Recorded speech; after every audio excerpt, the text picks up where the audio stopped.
I just love how this little guy is turning out.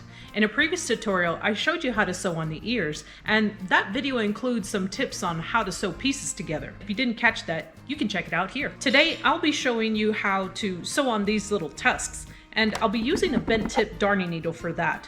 I'll also need just a little bit of stuffing to make sure that these keep their shape, and I might need my long weaving needles, so I'll just keep that on hand. Now that we got that out of the way, let's get sewing. The tusks for this Elephant Lovey are the same. You don't have to worry about which one's going to go on the right or the left. They aren't stuffed either, but we'll take care of that later. Because these were crocheted in continuous rounds, you're going to see the ending of that last round, and we don't want that to be too visible after we've sewn this into the head. So we're going to try and hide that, making it less visible by using it as our first anchor point under the trunk near round 12 of the head. Since the yarn tail is coming off of that point, I'm going to first position the yarn tail so it's exiting the inside of the tusks. All I'm going to do is take my needle through the next single crochet and make sure the yarn tail exit the inside of my work.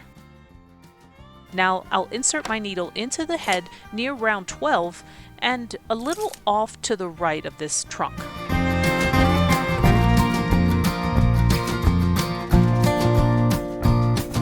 Then I'll take my needle through the top of the last single crochet made on the tusks. I want the needle to exit the outside of my work. This is going to give a cleaner looking join. Now I'm going to check the position and make sure this is what I'm going for.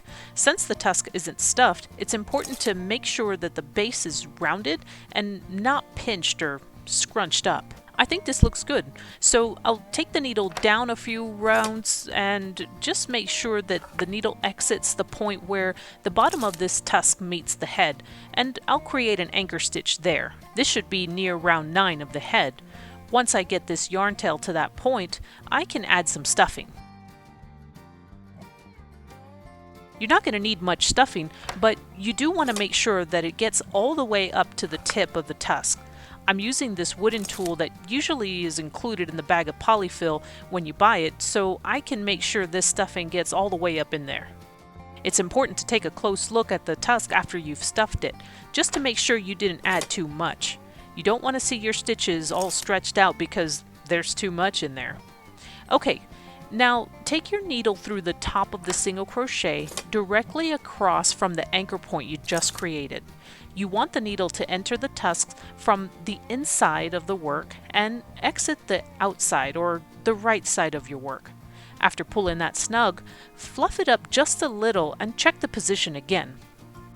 If everything looks good, you can start sewing around the tusk and attach it to the head.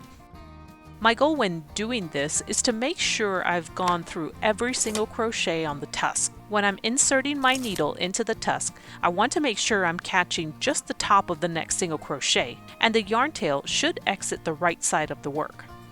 I think this path gives a much cleaner join, but it's not always easy to get your needle through the right spot. So I'll make sure I have plenty of time to get this done. It's easy to lose your place if you get interrupted. You also want to make sure you're not pinching the tusk as you sew it down.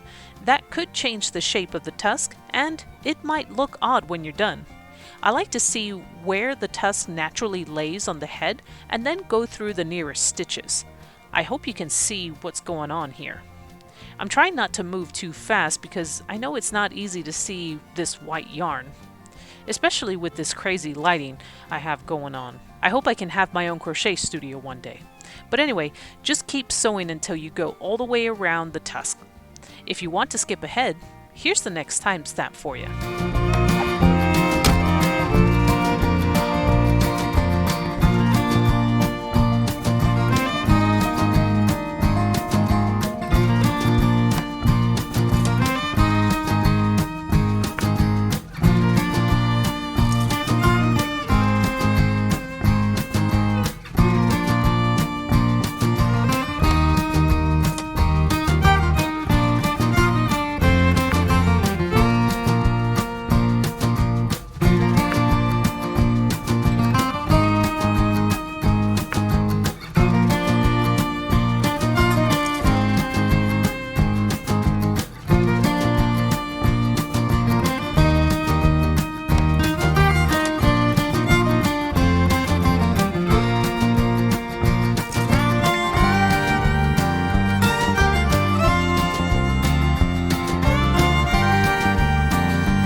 Now that you've gone all the way around the tusk and stitched into every single crochet, you could stop here. This join looks pretty good, but I think we can make it better and extra secure. Here's what I do.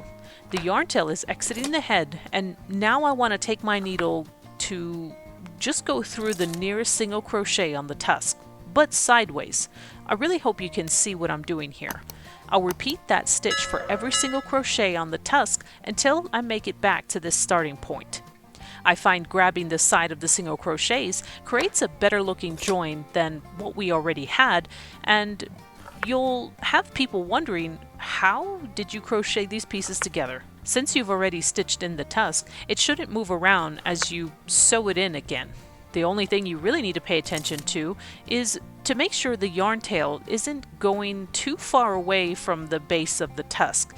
You want the stitches to remain near the places where that first sewing was done, where the tusk and the head meet. If your stitches are too far away, this could widen the tusk and start to alter the shape and maybe even the look of everything. So I'm being super careful with where I insert my needle and how I'm catching each single crochet.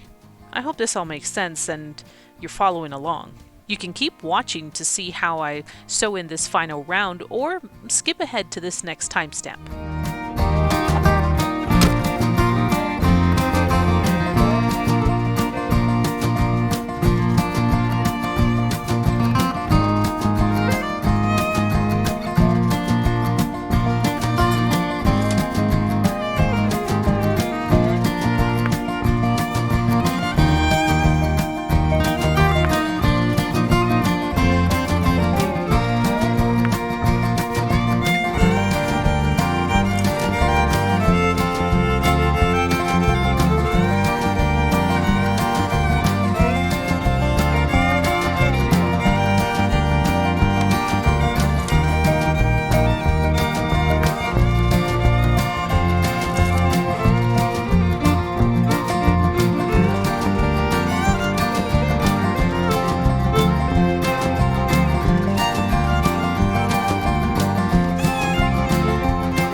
Can you tell the difference between the joins now?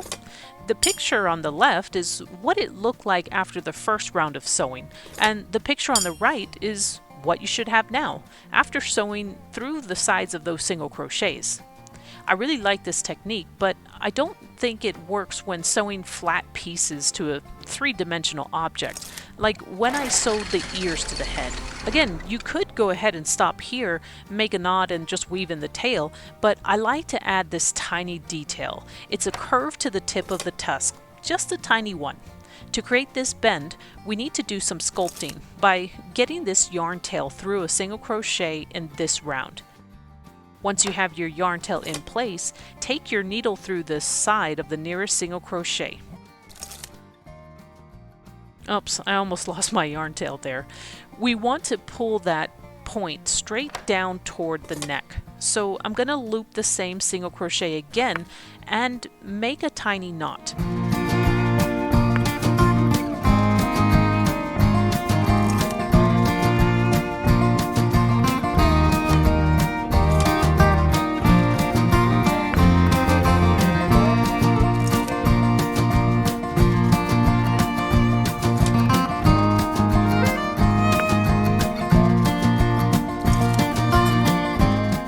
Now I want to take my needle straight down through the tusk toward the neck.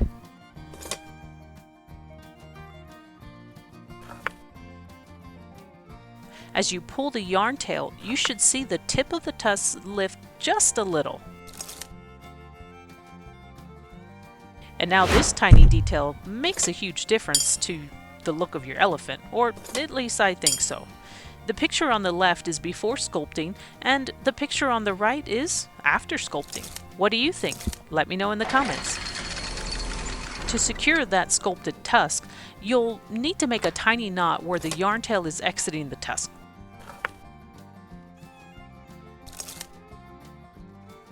Then, weave in the yarn through the head. I'm going to leave that yarn tail hanging out there for now. You'll see why after I sew on the second tusk. Alright, one down, one more to go. I'll follow the same steps to sew on this second tusk. First, I'll position the yarn tail on the tusk before stitching in the first anchor on the head.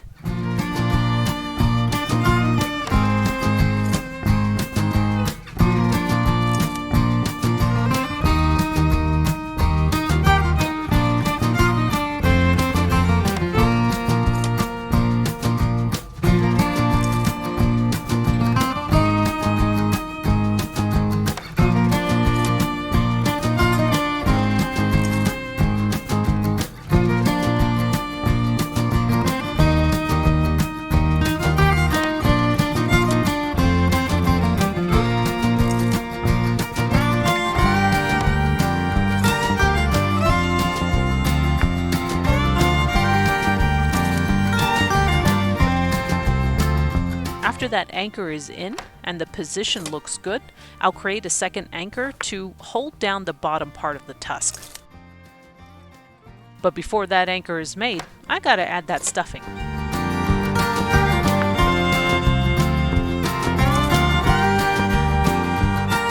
Alright, now I'm ready to make that anchor.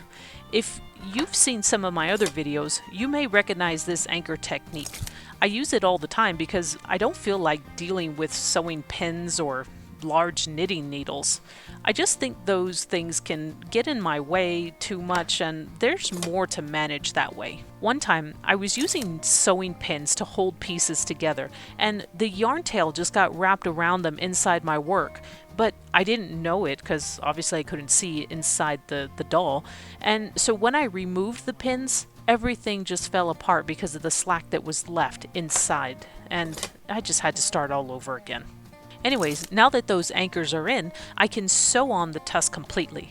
I find it difficult to hold my work up and in front of the camera while searching for the right place to insert my needle. So I hope this isn't too much movement and you can still see what's going on.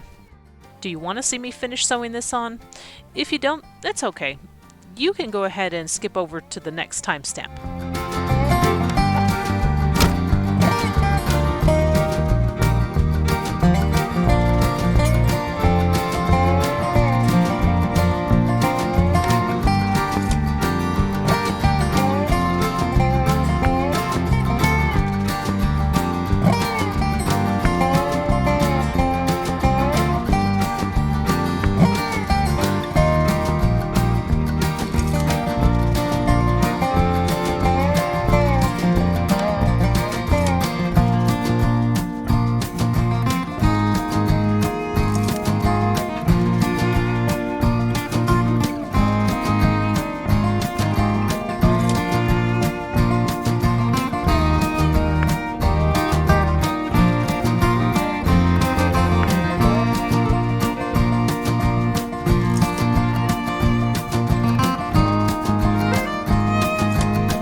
Okay, the next thing to do is create that nicer looking join by sewing around the tusk a second time.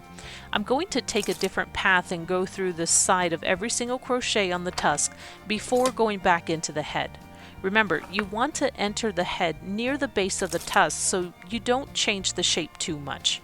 When you're pulling the yarn tail snug, make sure you don't do that too much. This can make your work curl up, and it may even pull the stitches too much, creating gaps, and then the stuffing could start to show through. Alright, it's time to do that little sculpting thing. I'm taking my yarn tail up into the tusk just like we did with the first one.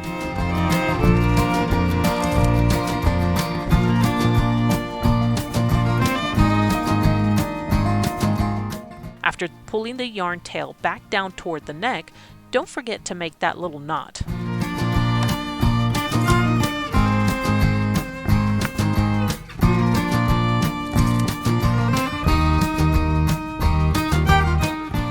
Then, weave the tail down so it's exiting the same place where we left that first yarn tail.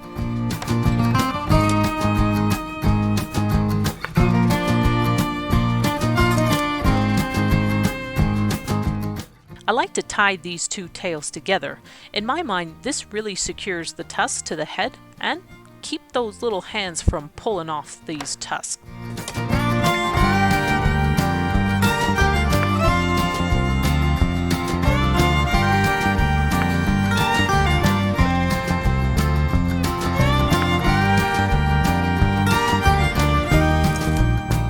Now I'm ready to weave in these tails together so they disappear into the head.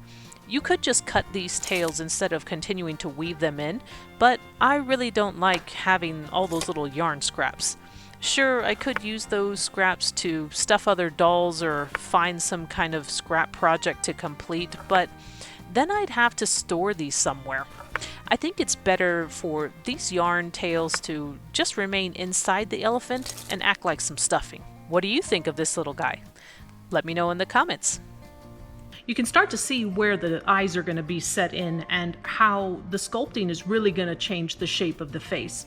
Hopefully that wasn't too bad and I didn't make you seasick from all that moving around as I was trying to put this guy together. I know sewing pieces isn't easy, and it's even more difficult when you're trying to do it on camera. Whenever you're sewing pieces together, just remember that it's better to take your time and put your needle in the right place than to rush through it and have things off-centered or just all out of whack. In the next tutorial, we'll be sewing on the eyes. So yeah, there's more sewing to come. But you know what? We're almost done. And after the eyes are on, we can do some sculpting. That's going to be it for now. Don't forget to like, subscribe, and come back for more. Thanks for watching.